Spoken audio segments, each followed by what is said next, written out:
Hello there, I thought I'd share some of my thoughts about this synth I've been living with now for, some weeks. I have had a lot of fun with it.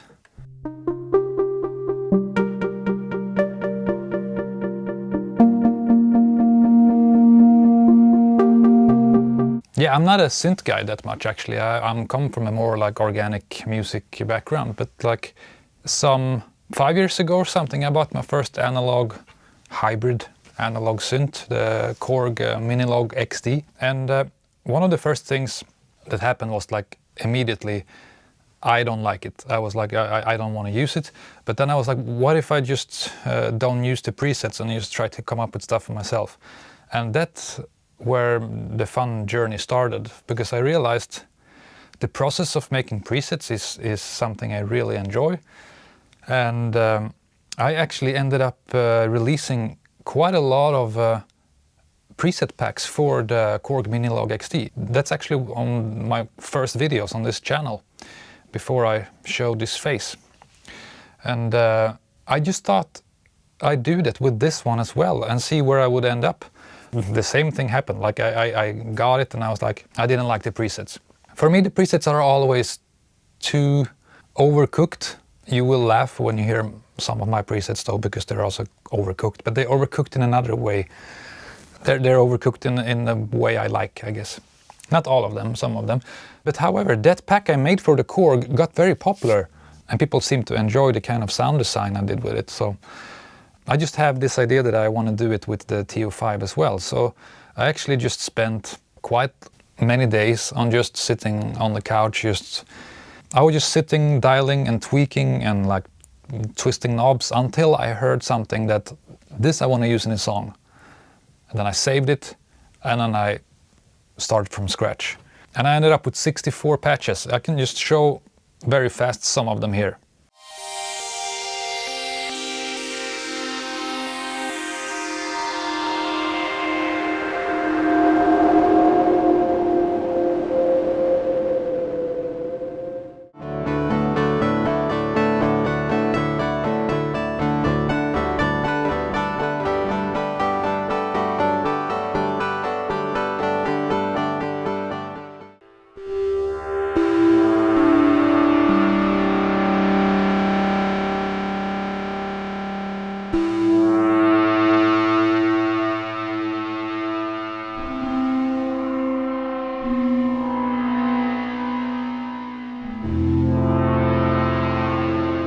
And one thing that was very appreciated with the Minilog patches was that I always made sure to program something very useful on either the pitch or the mod wheel.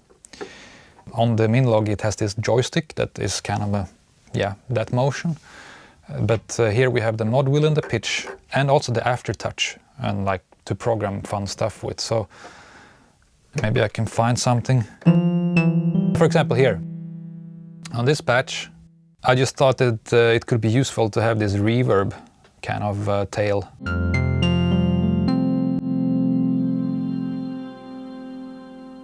So that's on the pitch wheel. Yeah, on the mod wheel we have a crazy delay, so it's like...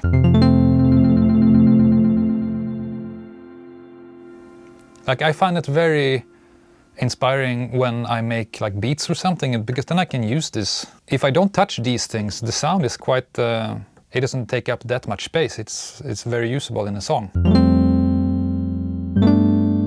But when I come to some kind of chorus or B part, I can just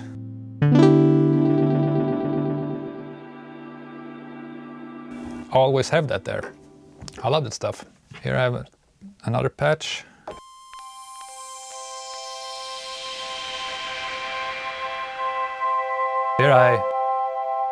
Here I programmed the noise, I guess.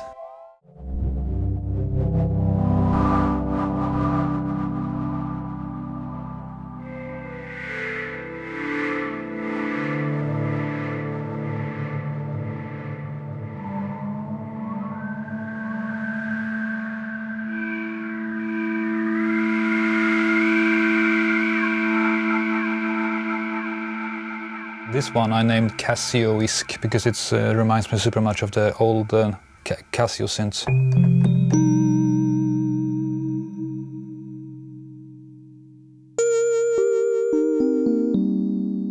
if you want to watch the presets only and not hear me talking, check the video in the description, because I just posted the video of only the presets as well.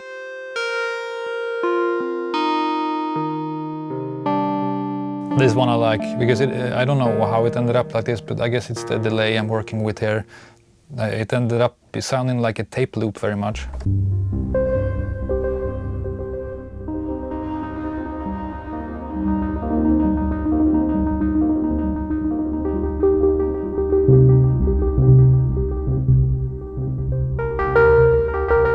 Yeah, I can also share a bit of pros and cons with this synth, like what I like with it and what I don't like. Like a little mini review, I guess. Now I only have a couple of digital synths and I have the Prophet 5. Like the Prophet 5, it has a more punchy sound, a more like chesty sound and a very forward sound. This one is more relaxed. But at the same time, the filter is so different. The filter, it couldn't be more different.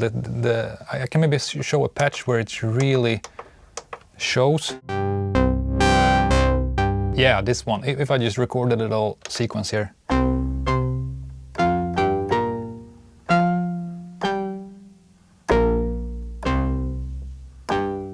I don't know what this is. 11 steps.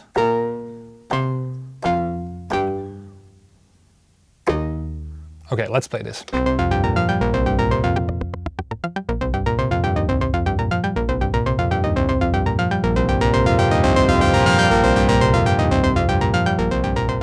The filter has this kind of liquid vibe to it, not liquid like a Moog, or Moog, whatever it's pronounced. Liquid in, it's like liquid and steady in a weird way. How to do it? I mean, just listen to it.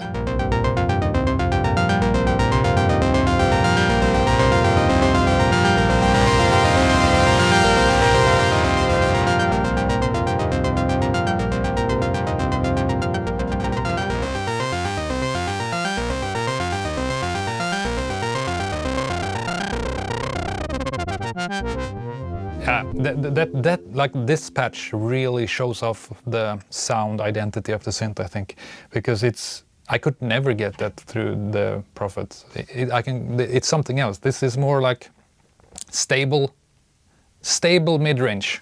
As far as I understand, the oscillators are completely analog.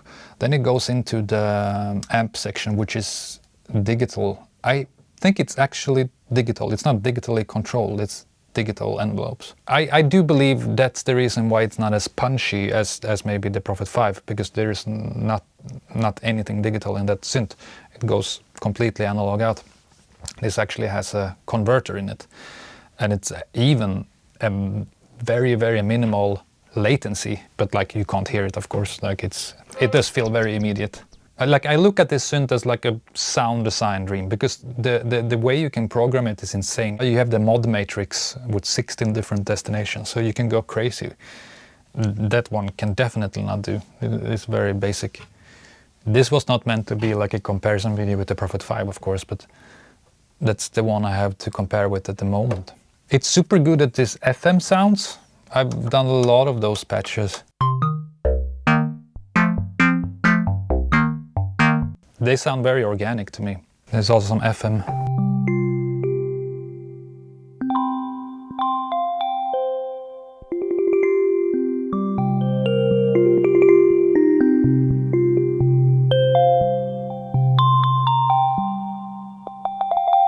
Anyway, this is just a short video of me saying I made a preset pack for this, and a little mini review, and a little bit about my sound design approach. Thank you for watching.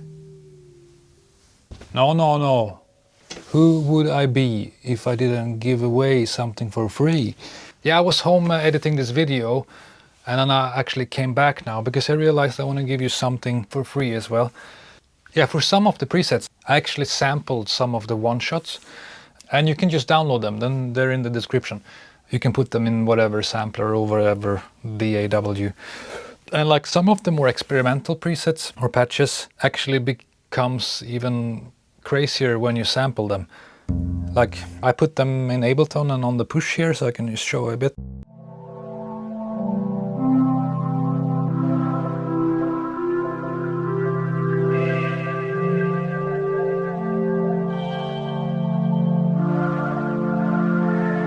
this tape loop experiment, for example, and I just recorded a bunch of C notes. So if I hold it down,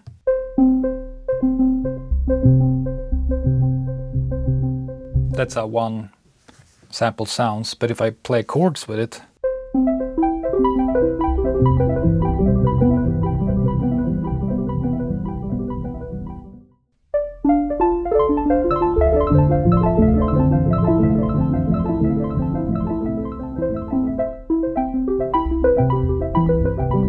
can be pretty fun. When sampling in something that has envelopes on them and put it in a sampler that has envelopes, again, you can get very fun effects like this. It cuts off in a very fun way.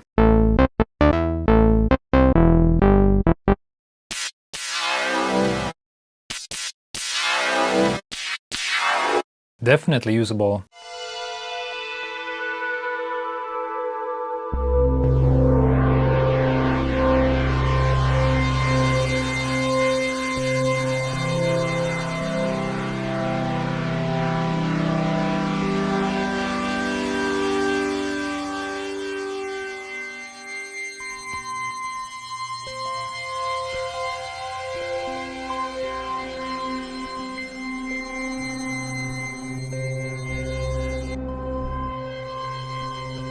Jesus.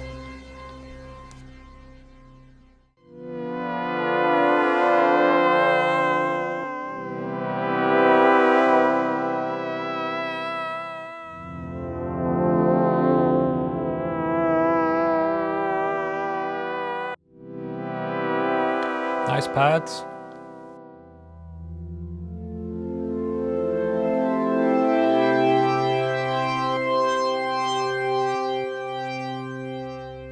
Yeah, it's actually very usable, this using like, you can't tweak them in the same manner as you would do on the synth, but you can tweak them in completely other ways, which is maybe even more fun. You also get more polyphony. Yeah, this is an experiment where I played many notes, but always a C, so I don't go off key. Yeah, you will hear.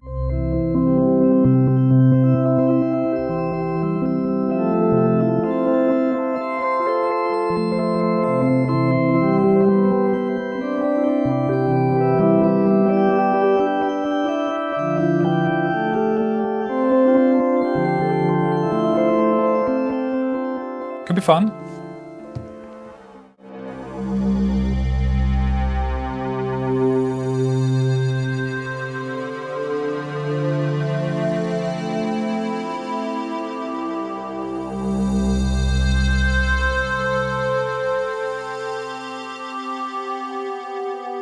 I'm not that good at playing the push, actually. I never know where the chords are.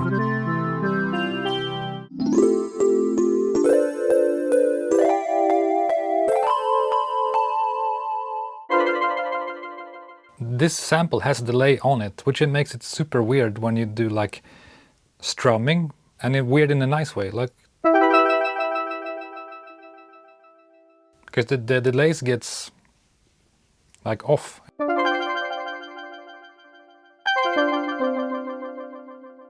Okay, once again, thank you for watching, and grab those one-shots. I promise they're fun.